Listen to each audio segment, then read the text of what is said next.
শনাক্ত করা হয়েছে, সেই তারপর আঘাতকারী হাদির উপর সে ছাত্রলীগেরও নেতা আর ঢাকা বিশ্ববিদ্যালয়ের যে ভিপি কিনা সাদেক কাইমের সাথে একই টেবিলে চা খাচ্ছে।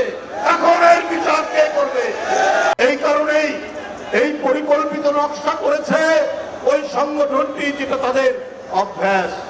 আরে যাদের ৭১ সালে ৩০ লক্ষ মানুষকে হত্যা, ২ লক্ষ মা বোনের ইজ্জত হরণের পরে যাদের কোনো বিবেকে বাঁধেনি, যাদের কোনোভাবেই আপনার অনুশোচনা নেই, তারা তো যা ইচ্ছা তাই করতে পারে। এই মহা মাস্টার প্ল্যান, এই মহা পরিকল্পনা তারা করে চট করে অভিযোগটা যাতে চাপানো যায় বিএনপি নেতার বিরুদ্ধে, এইভাবে একটা চমৎকার ষড়যন্ত্র তারা করেছে। এখন আস্তে আস্তে দিনের আলোতে একেবারে পরিষ্কার হয়ে যাচ্ছে। বন্ধুরা আমার, গেছেন কালকে দেখতে, সাথে সাথে আমার সাথে কথা হয়েছে উনার, আমার সাথে আপনাদের কথা হচ্ছে, আপনারা কি করছেন?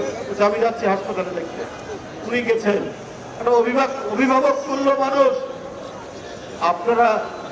আমরা লড়াই করলাম ডেমোক্রেসির জন্য, আর প্রতিষ্ঠা ৫ই আগস্টের পরে আপনারা প্রতিষ্ঠা করলেন মবক্রেসি, মব কালচার তৈরি করলেন। মবক্রেসির ভালো বাংলা হচ্ছে উশৃঙ্খল জনতাতন্ত্র।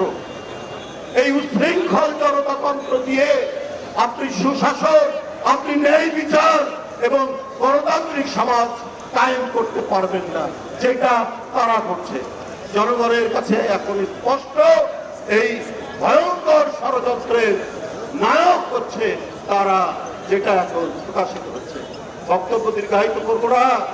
আমি হাদির উপর আঘাতকারী ওরা যেই হোক, জনগণ চিনে ফেলেছে, প্রশাসন চিনে ফেলেছে।